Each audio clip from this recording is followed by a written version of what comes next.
À la suite de l'émeute qui a éclaté dans le quartier de Mongkok le week-end dernier à Hong Kong, un certain nombre de politiciens et de groupes des affaires ont fait part de leur inquiétude, déclarant que les violations de l'ordre et de la loi étaient intolérables.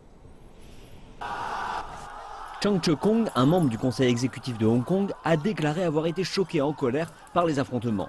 Il a déclaré que les vendeurs de rue n'avaient pas créé de controverse, mais que cela avait servi d'excuse pour débuter des actes de violence. Chercher des excuses pour justifier ces actes n'aide pas les émeutiers, mais les porte à un autre niveau. Les gens devraient réfléchir à deux fois à ce qu'il se passera prochainement suite à ces scènes de violence à Mongkok.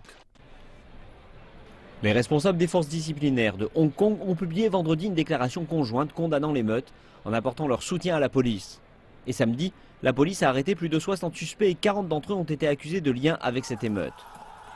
Tong Yok-sing, le président du conseil législatif de Hong Kong, a fait part de ses inquiétudes. Les gens ne devraient pas recourir à la violence, même s'ils étaient insatisfaits du gouvernement. Et la violence est inacceptable pour la grande majorité de la société. Les associations du commerce et de l'industrie de Hong Kong ont joint leur voix pour condamner l'émeute de Mongkok. Plus de 30 membres des associations se sont rendus au commissariat de police de Wan Chai samedi pour y rencontrer les policiers blessés. Ils ont installé une banderole devant le commissariat et affirmé leur soutien aux forces de police dans le maintien de l'ordre. Nous espérons tous une meilleure économie et de la prospérité. Nous sommes ici pour exhorter la police de présenter devant la justice ceux qui ont perpétré ces attaques vicieuses et permettre à Hong Kong de retrouver la paix et la prospérité. L'incident a à l'évidence dépassé les frontières de la liberté de réunion et il s'agit d'une atteinte criminelle sérieuse à la loi pénale.